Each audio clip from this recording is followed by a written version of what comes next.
الحمد لله رب العالمين والعاقبة للمتقين ولا عدوان إلا على الظالمين وأشهد أن لا إله إلا الله وحده لا شريك له ولي الصالحين وأشهد أن محمدا عبده ورسوله وصفيه من خلقه وخليله سيد الأولين والآخرين اللهم صل عليه وعلى آله وصحبه ومن اتبعهم بإحسان إلى يوم الدين أما بعد. Mes chers frères et sœurs, on continue toujours notre série Qu'est-ce que l'islam? Par la grâce d'Allah, on a fait plusieurs khutbahs pour parler de notre magnifique religion. Et aujourd'hui, avec l'aide d'Allah Tabaraka wa Ta'ala, on va voir les qualités et les mérites de l'islam. Et on vous demande d'être très attentifs, car vous allez voir que notre religion est sublime, elle est magnifique. C'est tout simplement un trésor, mais on n'en connaît pas assez sa valeur. Et malheureusement, on est nombreux à ne pas avoir d'outils pour montrer à ceux qui nous entourent le trésor que l'on a, l'islam. L'islam est une magnifique religion qui rend la vie paisible dans cette vie et surtout qui nous promet un futur, où ça? Fil Jannah, pour l'éternité. Une religion qui est magnifique et qui contient énormément de mérites. Et rapidement, rentrons dans les mérites de notre religion pour que chacun d'entre nous prenne conscience que cette religion est un vrai trésor et il faut faire le nécessaire. Pourquoi? Pour faire attention, protéger ton dîn et surtout d'en parler à tes proches, à ceux que tu aimes, leur exposer ce magnifique trésor. Premièrement, nous sommes la seule religion qui avons jusqu'à maintenant notre livre saint qui a été préservé de toute modification, de toute falsification, et ce depuis 14 siècles. Toute personne qui va se pencher sur ce point verra que malheureusement il y a eu des modifications, des falsifications dans les livres qui sont venus avant le Coran. Concernant le Coran, il a été préservé. Allah Tabaraka wa Ta'ala, en parlant du prophète alayhi salatu wassalam, il a dit wa ma yantiqu 'anil hawa in huwa illa wahyun yuha. Et il ne prononce rien sous l'effet de la passion, ce n'est rien d'autre qu'une révélation inspirée. Donc le prophète alayhi salatu wassalam, ce qu'il a prononcé, c'était ce qu'Allah Tabaraka wa Ta'ala lui a enseigné, ce qu'il lui a révélé. Et Allah subhanahu wa ta'ala ne dit que la vérité. Et son livre est véridique. D'ailleurs, subhanallah, quand vous commencez dans Surat al-Baqarah, Alif Lam Mim, Dhalika al-kitabu la rayba fihi. Alif Lam Mim, voici le livre dont il n'y a aucun doute. Subhanallah. Et Allah tabaraka wa ta'ala dit Wa bil haqqi anzalnahu wa bil haqqi nazal. Et c'est en toute vérité que nous l'avons fait descendre, c'est-à-dire le Coran. Et avec la vérité, il est descendu. Allah tabaraka wa ta'ala, il dit également La ya'tihi al-batilu min bayni yadayhi wa la min khalfihi. Le faux ne l'atteint d'aucune part, ni par devant ni par derrière. C'est une révélation émanant d'un sage digne de louange. Donc le Coran est entièrement vrai et il n'a pas connu de modification dans le temps.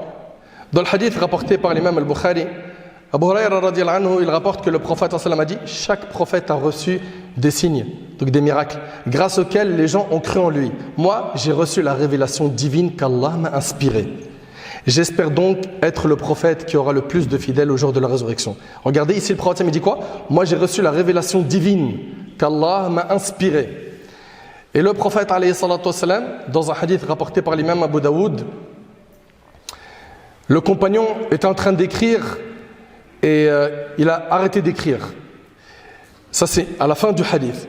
Il dit, je relatais cela au messager d'Allah sallallahu alayhi wa sallam. Il fait alors signe de son doigt vers sa bouche. Le prophète il a montré avec son doigt sa bouche et regardez ce qu'il a dit. Il a dit, écris, car par celui qui détient mon âme dans sa main, il ne sort d'elle que la vérité. Donc le prophète sallallahu alayhi wa sallam, il ne dit que la vérité. Pourquoi? Parce que tout ce qu'il dit, c'est une révélation de la part d'Allah tabaraka wa ta'ala.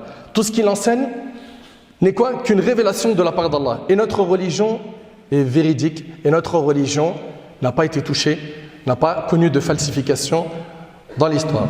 Deuxièmement, et ça c'est un point très important, notre religion est une religion de miséricorde. Allah tabaraka wa ta'ala dit وَنَزَّلْنَا عَلَيْكَ الْكِتَابَ تِبْيَانًا لِكُلِّ شَيْءٍ وَهُدًى وَرَحْمَةً وَبُشْرًى لِلْمُسْلِمِينَ. Et nous avons fait descendre sur toi le livre comme un exposé explicite de toutes choses, ainsi qu'un guide, une grâce et une bonne annonce aux musulmans. Et Allah tabaraka wa ta'ala dit وَلَقَدْ جِئْنَاهُمْ بِكِتَابٍ فَصَّلْنَاهُ عَلَى عِلْمٍ هُدًى وَرَحْمَةً لِقَوْمٍ يُؤْمِنُونَ. Nous leur avons certes apporté un livre que nous avons détaillé en toute connaissance à titre de guide et de miséricorde pour les gens qui croient. Notre religion appelle à la rahma, à la miséricorde. Nous leur avons certes apporté un livre que nous avons détaillé en toute connaissance à titre de guide et de miséricorde pour les gens qui croient. Allah subhanahu wa ta'ala il dit وإنك لتهدي إلى صراط مستقيم. Il parle au prophète sallam et il lui dit et en vérité tu guides vers un droit chemin. Et le prophète sallam a dit dans le hadith d'Abi Huraira, il a dit certes, je n'ai pas été envoyé comme maudisseur. Il n'a pas été envoyé pour maudire, mais je n'ai été envoyé que comme miséricorde, rapporté par l'imam Muslim. C'est une religion qui est universelle. Une religion qui est universelle. Ne pensez pas que c'est une religion pour les Arabes. D'ailleurs, il faut arrêter cette mauvaise compréhension. L'islam, c'est la religion des Arabes. Quand on regarde aujourd'hui la majorité des musulmans sur terre, ce n'est pas des Arabes, hein. Ils sont en Asie. Et ici, c'est une religion universelle. Et nous ne t'avons envoyé qu'en miséricorde pour l'univers. Et Allah subhanahu wa ta'ala, il nous a choisi un nom. C'est quoi? C'est musulman. Lequel vous a déjà nommé musulman. Et Allah subhanahu wa ta'ala, en parlant des croyants, il a dit innamal mu'minuna ikhwa. Les croyants ne sont que des frères. Et Allah subhanahu wa ta'ala, il a fait que ce qui va avoir le plus de valeur auprès d'Allah tabaraka wa ta'ala, nous concernant, c'est quoi? C'est notre piété. Inna akramakum indallah atqakum. Le plus noble d'entre vous auprès d'Allah est le plus pieux. Le meilleur d'entre nous, c'est celui qui a la meilleure relation avec son Seigneur.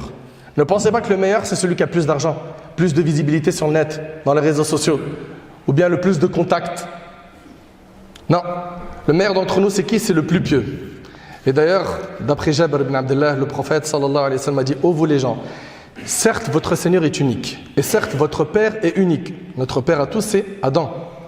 Il n'y a pas de mérite pour un arabe sur un non-arabe, ni pour un non-arabe sur un arabe, ni un blanc sur un noir, ni un noir sur un blanc, si ce n'est par la piété. Si ce n'est par la piété. Certes, celui d'entre vous qui est le plus noble auprès d'Allah est celui qui a le plus de piété. Allah subhanahu wa ta'ala dit وَمَا هُوَ إِلَّا ذِكْرٌ لِلْعَالَمِينَ. Et ce n'est qu'un rappel adressé au monde. Hein, en parlant de quoi? Du Coran, du Coran. Pour ce qui est du prophète sallam, il nous dit subhanahu wa ta'ala وَمَا أَرْسَلْنَاكَ إِلَّا كَافَةً لِلنَّاسِ بَشِيرًا وَنَذِيرًا. Et nous ne t'avons envoyé qu'en tant qu'annonciateur et avertisseur pour toute l'humanité.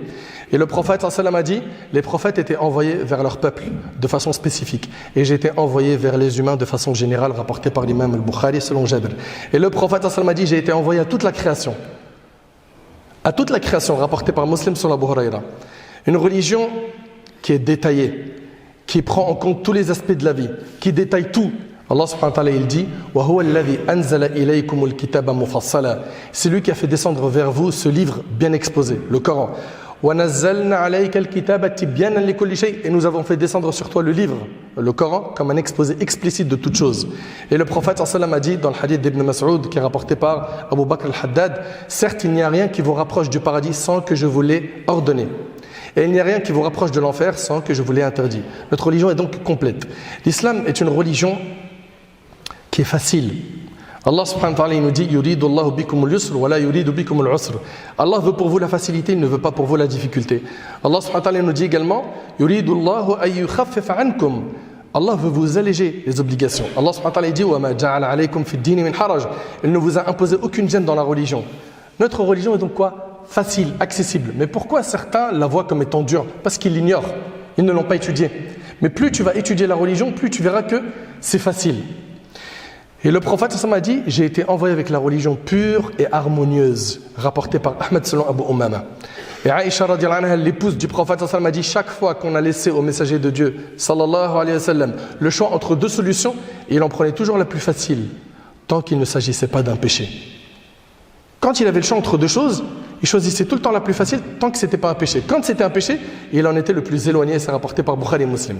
Et le prophète a dit, vous avez été envoyés que pour faciliter et non envoyé pour rendre difficiles les choses.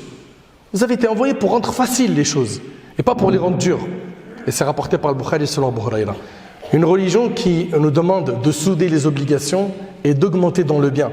C'est-à-dire, tu as fait tes obligations, les prières, le jeûne, la zakat, le pèlerinage à la Mecque.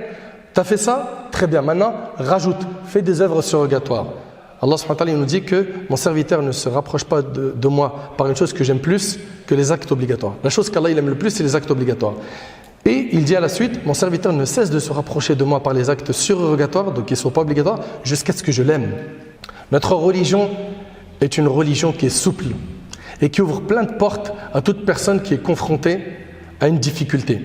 Par exemple, si jamais tu meurs de faim et que dans l'endroit où tu te trouves, il n'y a rien d'autre à part de la viande qui n'est pas sacrifiée au nom de l'islam, tu as le droit d'en manger.